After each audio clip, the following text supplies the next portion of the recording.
went to, the reason that we're doing this is I went to a Align Life chiropractic presentation probably a month ago now, and I talked about the exercise portion of it, and Dr. Rob Kelch over at Align Life Chiropractic talked about the medicine side of it, why going to chiropractor is beneficial for you, and stuff like that. I know everyone has their own opinion, so, but it was really good, and I think people got a lot out of it, and I thought it would be good to have something here. Being the first one, there'll be more. So, and John was kind enough to do this with me. I know he knows a lot about nutrition as well, so I think him and I will be able to give you good advice and any questions that you may have. John, do you have anything to add before we get rolling on here? I'd say just ask any question that you have, because usually that's going to stem into another question, and I really just hope you get some good discussion going on rather than it being a question and answer thing. And if you have anything to contribute as well, by all means contribute, because it can be just be a ripple effect, hopefully. And that pen and paper, you can write down your question on there if you don't want to ask it out loud, and then we can always get back to you more privately. I mean, I know some people don't like asking questions in front of people, so what's that's for. So obviously, purpose and overview is to learn. That's why we're here. John and I, we just want to help people in any way possible, and as many people as possible. That's why we're in here training people and trying to get not to change lives, but to also help people better themselves in any way possible. Grab a quest bar, drink water, and just relax. And then, like John said, any questions, we'll try to answer them as well as we can. I think a reoccurring theme in a lot of that discussion that we'll have, hopefully we'll have a lot, but it is that, nutrition, exercise, it's all kind of a science, right? So, by no means do I put Patrick and I in the same class as physicians or anything, but if you think about going to a doctor and they tell you one thing and you're not completely satisfied, or what they tell you isn't quite working, a second opinion is the next step, right? So that's how it should work with nutrition and exercise as well. Patrick and I are going to tell you what we feel is best for you, and hopefully we'll give you, or we will give you some type of explanation for why we gave you that answer, and you try it. If it's not working for you, then you continue to search for better answers or better solution. Thanks, Definitely, he's exactly right. So we'll get started with goals real quick. I know some people, they have really specific goals, and then some people don't really have a goal, they just want to feel better, which that's all right. Everyone's different, but with the SMART goals, it really kind of gives you a reason of why you're exercising. You're just not doing it just to do it, you know what I mean? Everyone that exercise has a deep down reason of why they're not doing it just for fun. I take that back. They could be doing it just for fun, but there's really a reason behind why they're down there doing in here or out there doing it. So SMART goals, SMART. The S stands for specific. So why are you exercising? Are you wanting to gain strength and bench 300 pounds? Or you want to lose weight or lose 25 pounds? The specific portion of it is detailed. It tells myself or John or Shelby exactly what. Is Shelby new? Yeah, Shelby. Shelby. is a trainer. He's with us at Anytime Fitness. A little bit about Shelby. You can tell if you want. I used to be like 300 pounds, and I just finally, like Cal was saying, there's a reason why I wanted to do more things with my friends, and I wanted to be comfortable at family gatherings, and just put all excuses behind and started getting after it. And he gets after that.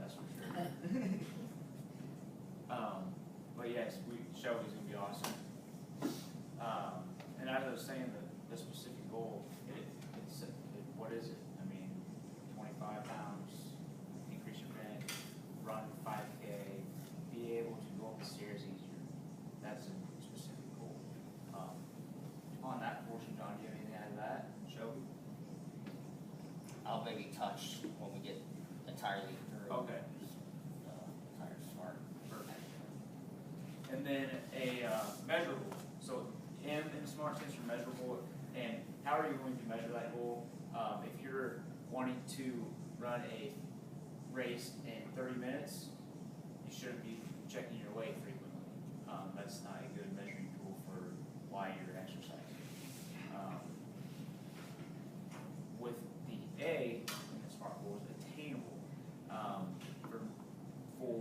going to use myself as an example.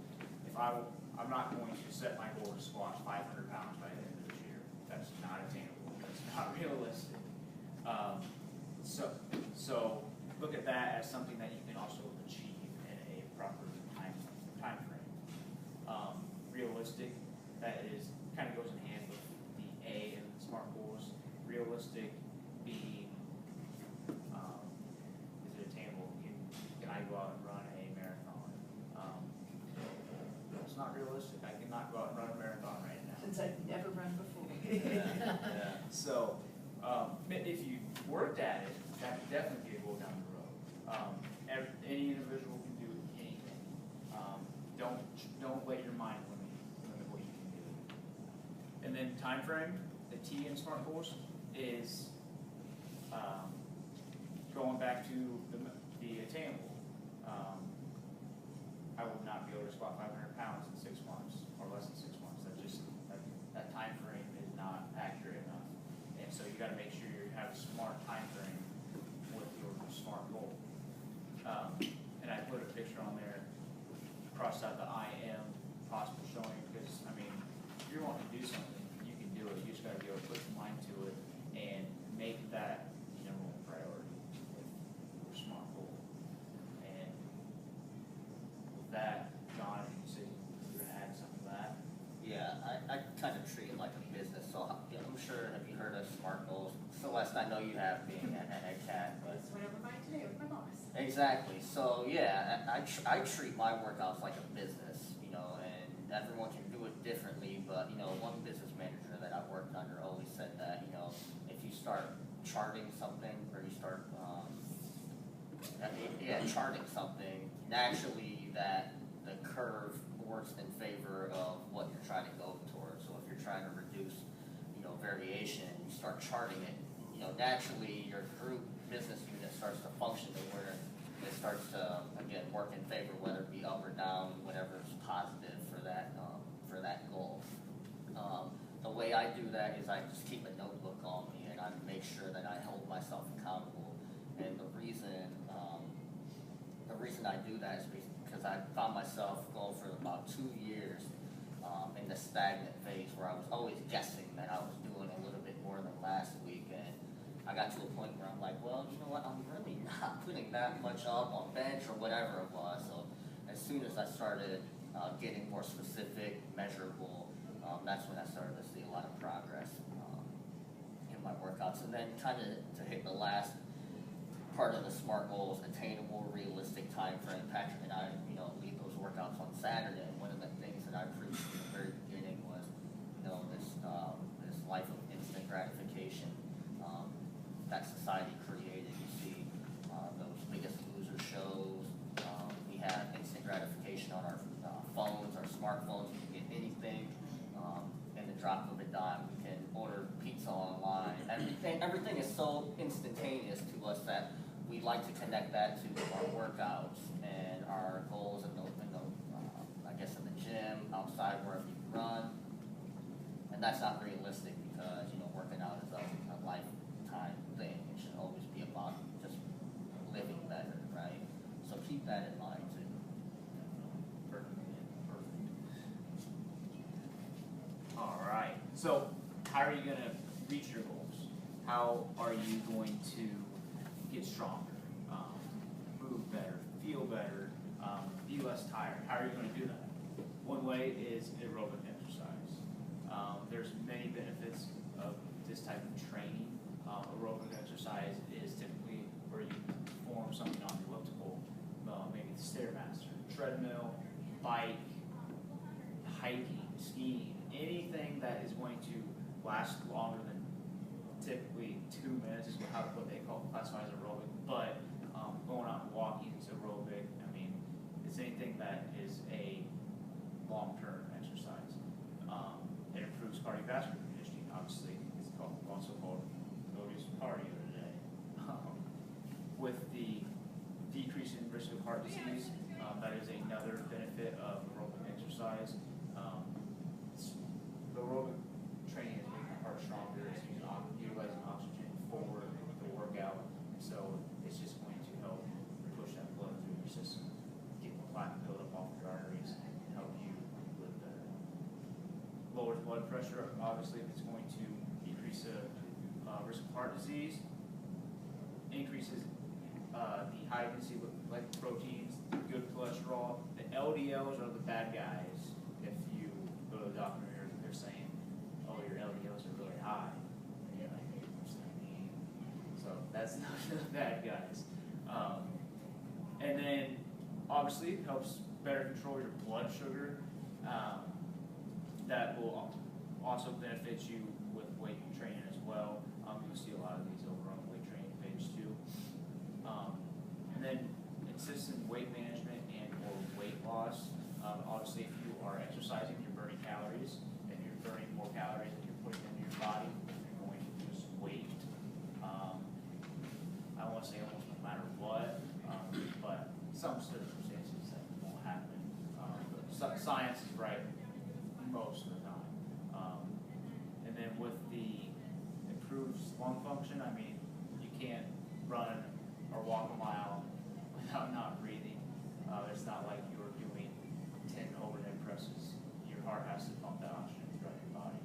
And that's how your oxygen is going through your legs, back up through your respiratory system, is from your heart and oxygen going through your blood. And then obviously decreases resting heart rate. If you're able to go from walking or jogging a half mile, and then 2 months down the road, you're able to do 2 miles or 3 miles. Obviously, your resting heart rate is going to be a lot lower when you're resting because you're accustomed to harder activity. So that's a rapid aerobic exercise. John or Shelby, do you guys have anything to add to that? I know you guys do a little bit more running than myself, so. That's how I started, was running. That's how you started with running?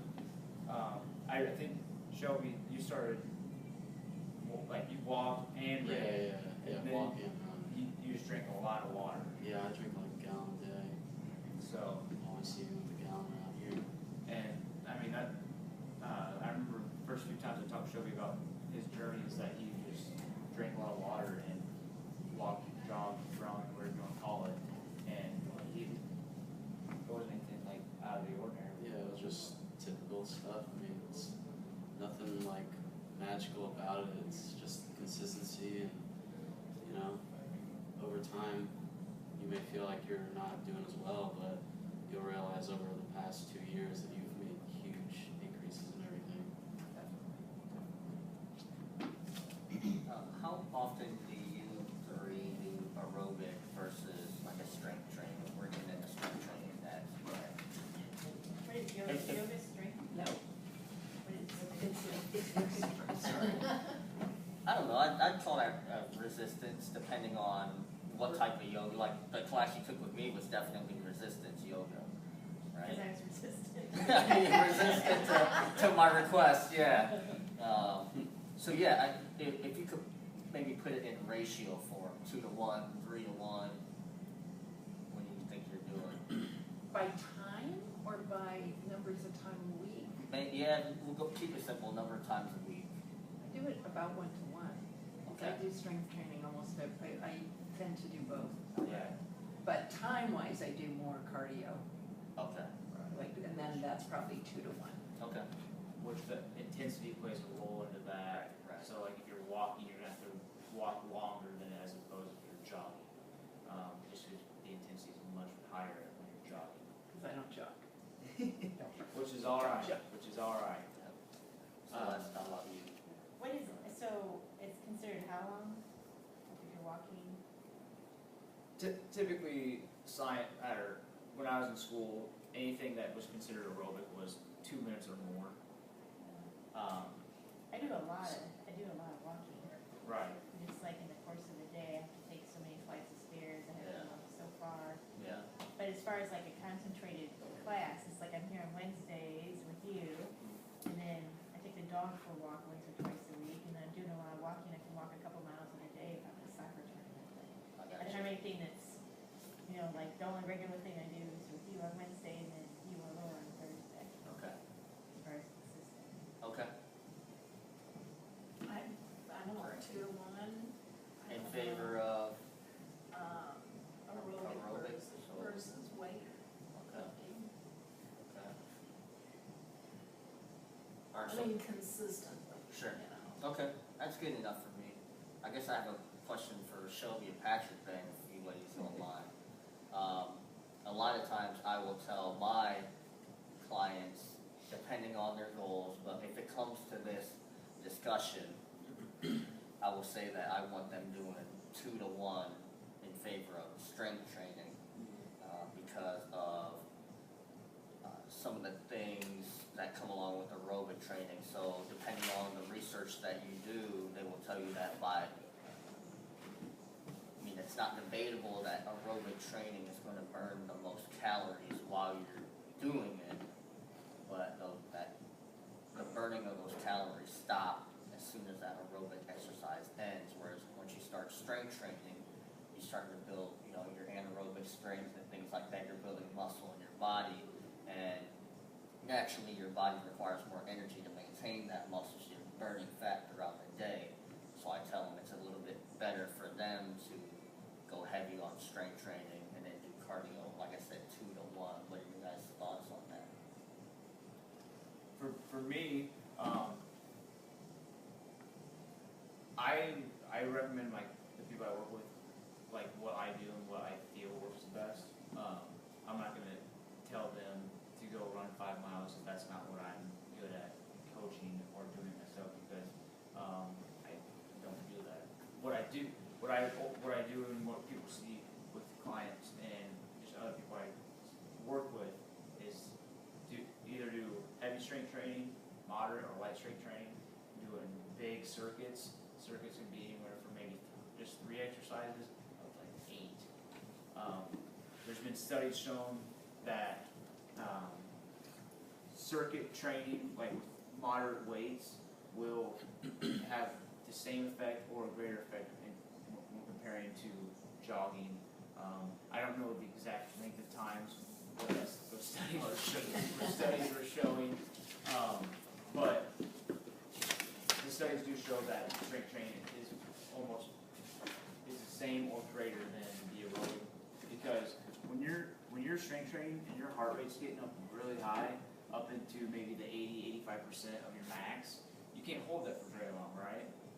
But what it does is it's pumping and pumping and pumping, and it's blasting the plaque buildup in your arteries out, so that way when the plaque buildup in your arteries gets flushed away, you decrease your risk of maybe a stroke or a heart attack. And that's why I would like the high intensity, high exertion strength training stuff. There's another study showed that heart health obviously is the #1 factor for longevity. So the second one is leg strength. So if you have a strong heart and strong legs, I mean, who knows how long you're gonna live. So I always try and focus on strong legs, and if you have strong legs, your heart's gonna be pretty strong anyways, or it doesn't have to work as hard because your legs are gonna be able to pump that blood back up. Does that make sense? So to answer your question, I prefer resistance training over aerobic training. But also, if that's not, if your goal is not to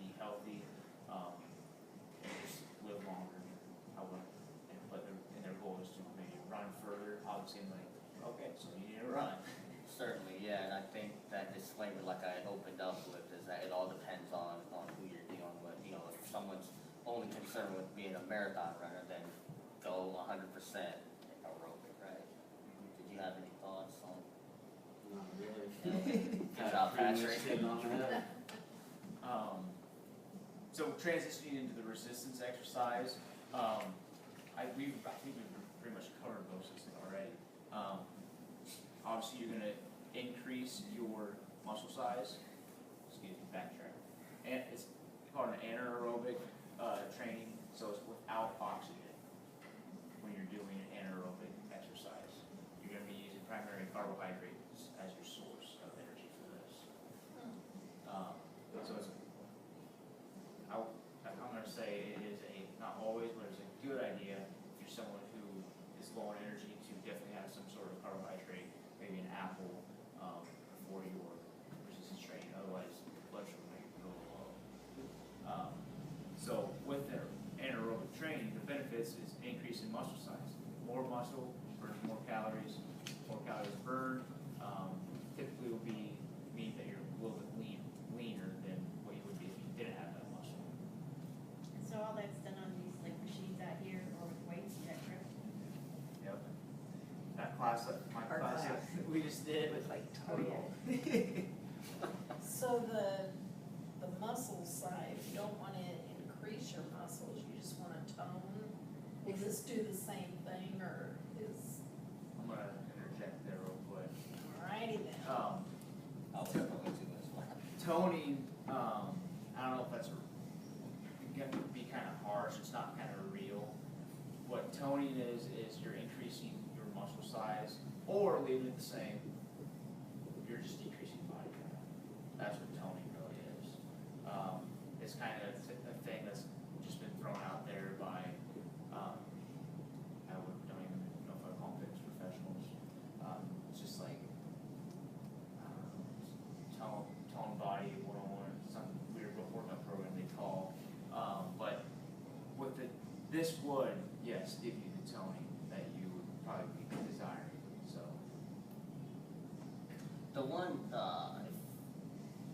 if I may interject as well, the one misconception is that, and this is going to sound sexist towards a gender or whatever, but I'm basing this on my clients and experience, so I'm not using this as a reflection upon the entire sex. But a lot of females will come to me and say, I want to tone, I don't want to build muscle, I don't want to be a bodybuilder. And the thing that you have to think about is that you're slowly building muscle. If it was that easy to become a bodybuilder, like there would be a lot of people going in the gym one week, wake up one morning and go, oh gosh, I am at where I need to be. Like you go in, you build muscle, and then you slowly kind of monitor your body and say, okay, my shoulders are getting a little bit more broad than I'd like them to be. Let's start subordinating that muscle group towards, other areas. So it's just all about, the whole toning thing, like Patrick said. It's more about building muscle, but then shredding kind of the fat and the excess inches around that muscle. Cause I'm thinking about Chelsea, I mean, with all the lifting she does, I mean, you can really, that's what I'm talking about. I'm not Right. talking about a body. I get it, yeah, and I was I'm talking being- about her look, that it's streamlined and, You see how much she lifts. oh my Yeah. And gosh.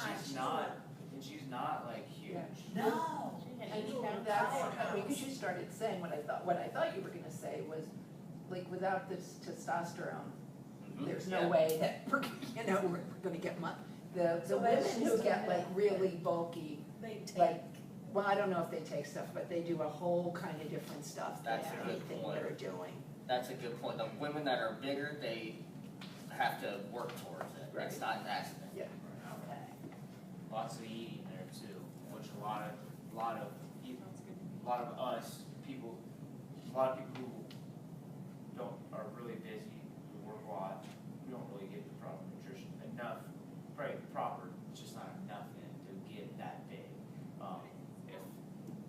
If any of us really wanted to get really bulky, I'm gonna use myself as an example. If I wanted to get big, like 205, 210 pounds, 210 pounds, I can do that pretty easy. I just have to make sure I'm eating enough. But a lot of us don't, so don't worry about too much muscle, because I want to say about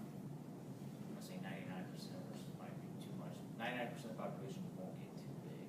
So it's a very rare specimen that gets huge. Yeah. So I could end up having Chelsea's look, that would be a good thing. Good question, that was a very good question, very good. So increase, just like anaerobic and aerobic, you're gonna increase your overall strength. It's a given once you do something that's pushing your body to, I wouldn't say failure, but sometimes failure, you're going to increase your overall muscular strength. With your muscular strength, your bone density is gonna, your bone density, with resistance training, excuse me, your bone density will increase, which is really good for females who are, I'm gonna say 40 years old or older, because as you get older, even guys as well, as people get older, the bone density decreases. So that's why resistance training is so important for bone density. That's another factor of longevity, obviously osteoporosis. That resistance training is going to help break down just a little bit on your bone, just a little bit. You won't notice it, but it's going to repair itself with the proper nutrition, with calcium and vitamin D. So being outside during this beautiful day has been great for vitamin D, but it's all right. And then with muscle size and muscle strength, you have to increase your tendon strength as well as a given. Your blood sugar is going to lower because your body's going to be able to burn off those carbohydrates faster. And then, again, heart strength, we talked about that. One really good one, I think, benefit of anaerobic training is the self-control of your body.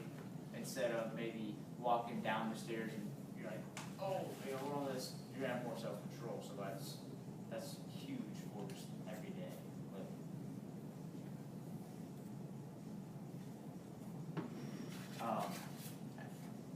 And with nutrition, next one, we'll roll through this and get the questions in. When it comes to nutrition, your fats are going to consist of most of your calories that you consume. Just because of. Sorry, I have to take No, off. you're good. You're good. Thanks for joining us. Yes, thank you. See you next week. Yep.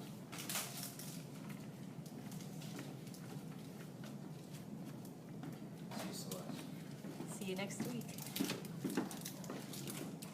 Thank you.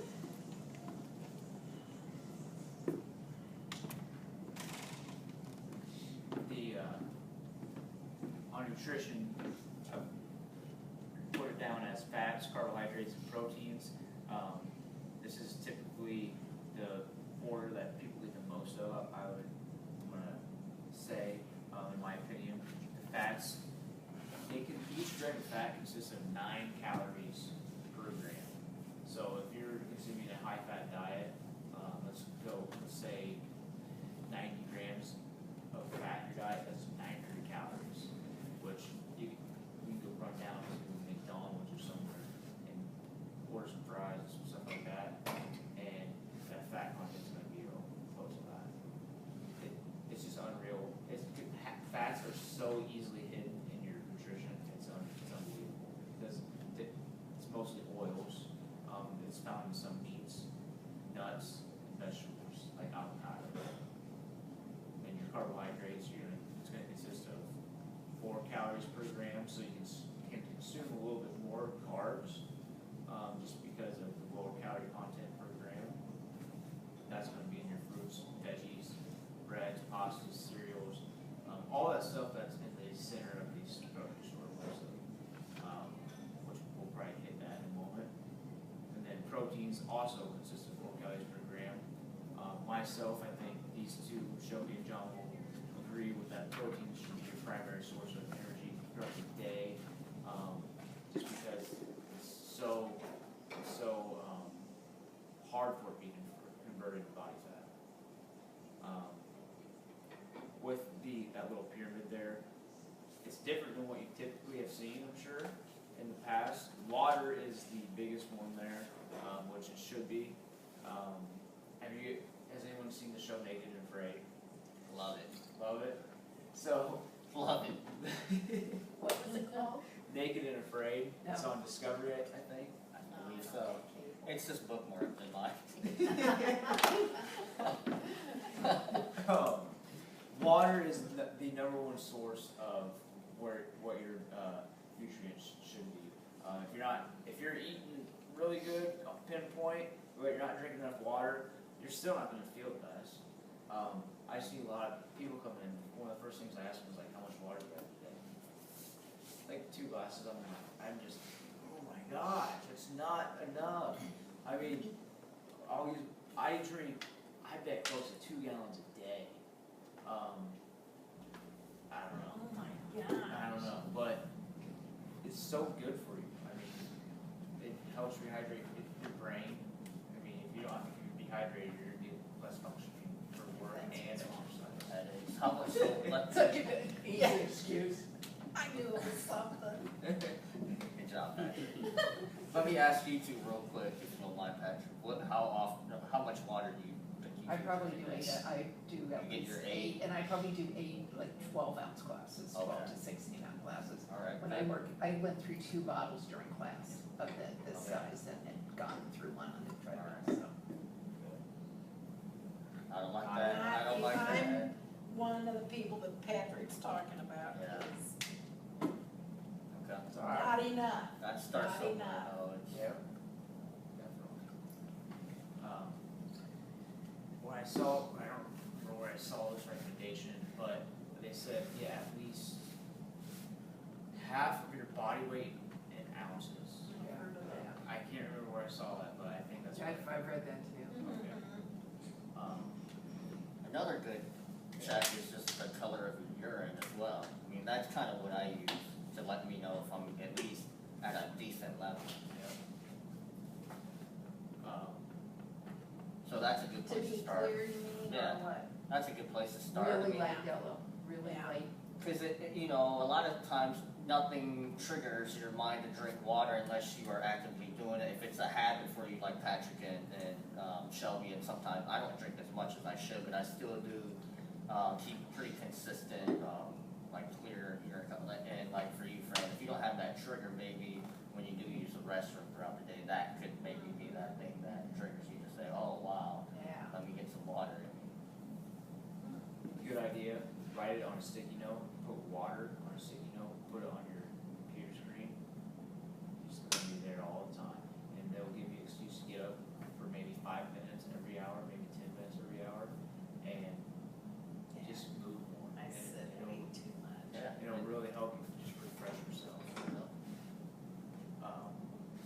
And then meats, or veggies, meats, fruits, oils, spices.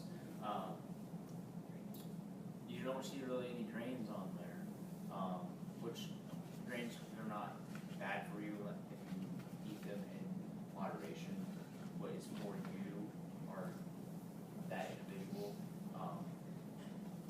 The reason why grains are not on there is because a lot of studies are being done and people are preaching that it causes a lot of inflammation in your body.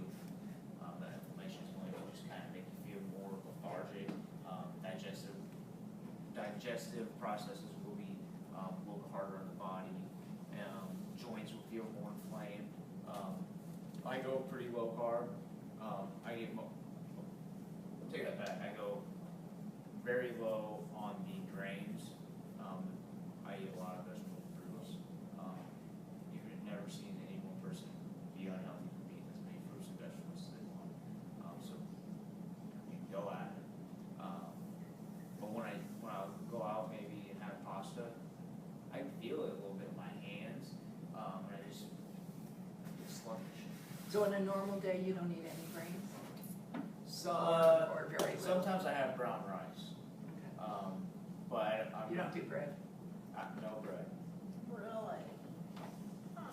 I used to a lot, and what I found with myself, and I don't know if anyone else can wager on this one, is that when I had a lot of bread, even when I was in high school, in college, I had typically higher body fat, but now that I'm a lot lower on carbohydrates, I stay a lot leaner. And that's not just me, that's stuff that's been coming about over the last, I want to say 5 years, and it's getting a lot more popular.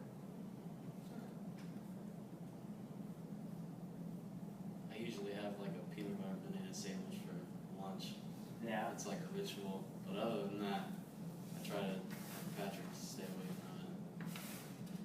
But I can easily put away like half of an avocado, like 4 eggs. I mean, that's a given. And like half a tomato too. Yep. And some sweet peppers and just make an omelet out of it. So are you saying avocados are not good? They are good. They are That's They're what I really thought. good.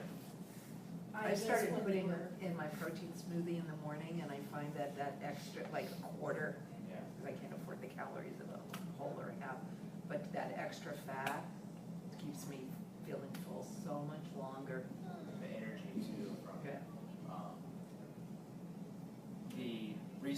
this week recently, I just moved into a home, so I'm able to be a little bit more organized, and just kind of do freely, and just have my own like kitchen basically.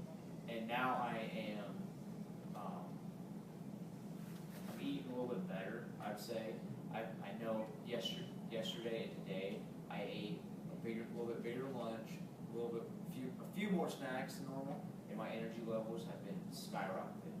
And that's primarily due to increased fat intake of coconut oil, almonds, peanuts. So if I had some avocados, that would have been perfect, but obviously I didn't have it. But it's the fat content, so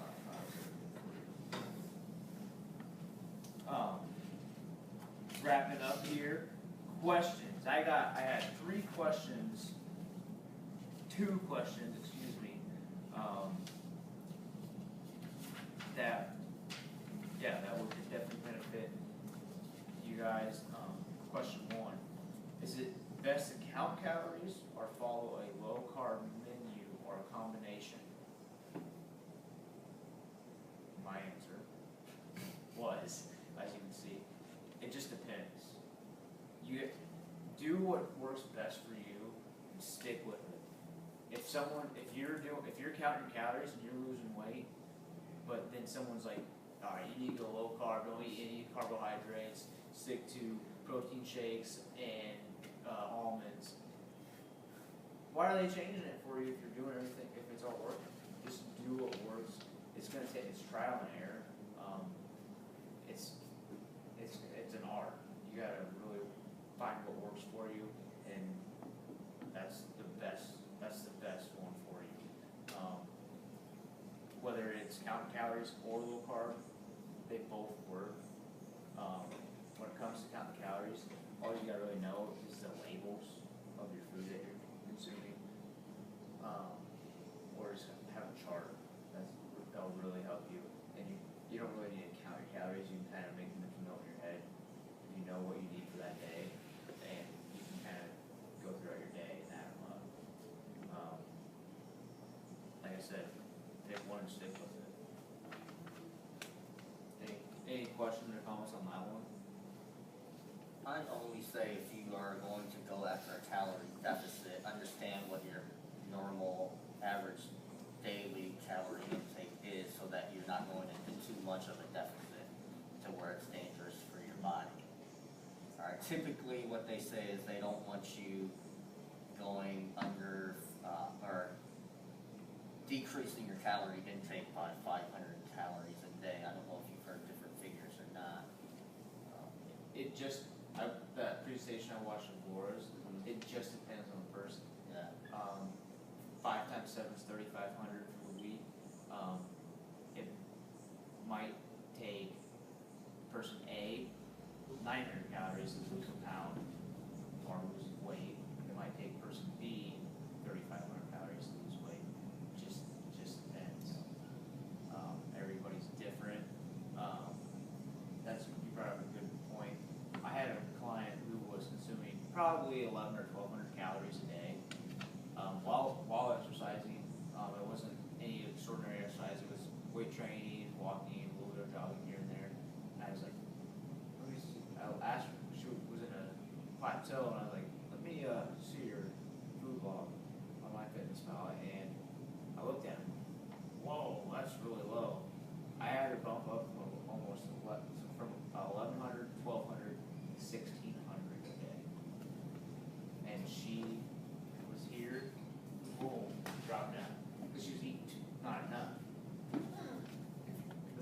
as a car or a fire. If your car or car doesn't have enough gas in it, and you keep putting less and less and less in it each day, eventually it's gonna die out. Now, she wouldn't die or anything like that, No, But- but it's interesting. but that's how it works. Huh. Your body, your metabolism, it's a fire, and you gotta feed it the proper amount to keep it going. And it's, your body's a very intelligent thing. It adjusts, so it knows that it can only expect a certain amount of calories, so it's gonna start storing fats and doing what it can to survive, right? And then now you're not really in like this new calorie deficit. This is now a lifestyle for you, so that's why, one of the reasons why you hit a plateau, because it's not different anymore. Now your body's just trying to survive, storing, any kind of fat that it can to maintain itself. Very interesting stuff. Yeah, what a thought. What are some questions, some exercises for weight reduction in the gut area? I said consistent exercise and caloric deficit. Exercise consistently, make sure your calories are less than what you're consuming. It's gonna go down. I don't know how long it's gonna take. Nobody does. It will happen. It just depends on kind of the consistency and deficit you have. With that, any questions? By John, Shelby, anything?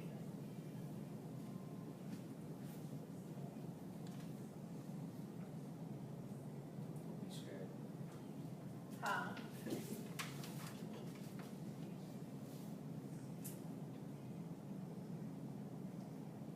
What's for dinner? That's my question. Yeah.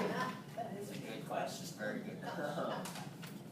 But obviously, if you don't have a question now, you can always ask us. I mean, you know where to find us. You have our information. But a few things upcoming here. You guys probably might not even know this yet, but we're going to do. So if you know of anybody, we'll do 1 month and 3 month special memberships from here on out. I don't remember what the prices are, but we'll be doing that because we have a lot of students coming through the door, and it's just like. You have a 3 month membership, which we do in the summer, and then 1 month in December, so it's something that we're not gonna really like promote by any means, but if they come, we're just gonna, yeah. It's we'll have it. smart to do that. Then we're gonna do something, it's not called assistant training, but we're gonna do something where, let's say, I go to Shelby and like, it's in my consultation and stuff like that, and, I don't have my schedule doesn't work with Shelby's or something like that, where I can't meet with them once or twice a week, but I can do it once a month, no doubt. I can do that, and then Shelby will assign me, let's call it 6 workouts for the month of August. So it's kind of, it's a 3, 6, and 12 month thing we're gonna be doing for some individuals as well. Small group training, you already see some people doing that, Karen and Beth in the mornings. We already have that in place. It's just we're gonna try and get that for some people who would like to maybe have a partner in crime for their fitness goals. And then I got it. Small group training classes. So this is something that we're gonna have a Is that different from this Wednesday night class? it is going to consist of a beginner, an intermediate, and advanced. And it's gonna be outside of those normal times. Shelby will have one, Karen will have one, I'll have one. And the days and times, we don't know yet. Like a regular class or like a how to learn It's like how to do more it's like stuff? a large group exercise class. It's like a training, like Yeah. personal training, but it's going to be 6 people, and it's going to be something different than what you're really accustomed to. Okay. For you. But like weekly? Yeah, it'll be Yeah, okay. 8-week cycles, Okay. and that will be starting in September. Are there gonna be any during the day, in the morning? Yes, yes, there will be. Small group, and then obviously try, if you recruit people, I think we're gonna try and get something, for referral program, and stuff like that, like we do with our membership. Oh, for the classes too? Yeah. So those classes, will there be an extra charge for those if you're a member? These will be because they'll be limited for people. Okay, So, like, let's say Shelby has, he'll be 6 people only for his classes, and then that's it. And then it's those 6 people over 8 weeks. oh, so it's a real, Yeah. so, okay. And then if you haven't liked us on Facebook already, do so. Boom, 52 minutes. Okay. Right on. So with those classes though, like, there's not a, like, if you're only here 5 out of those 8 weeks, with, Oh, okay. you know, Yeah. as much as I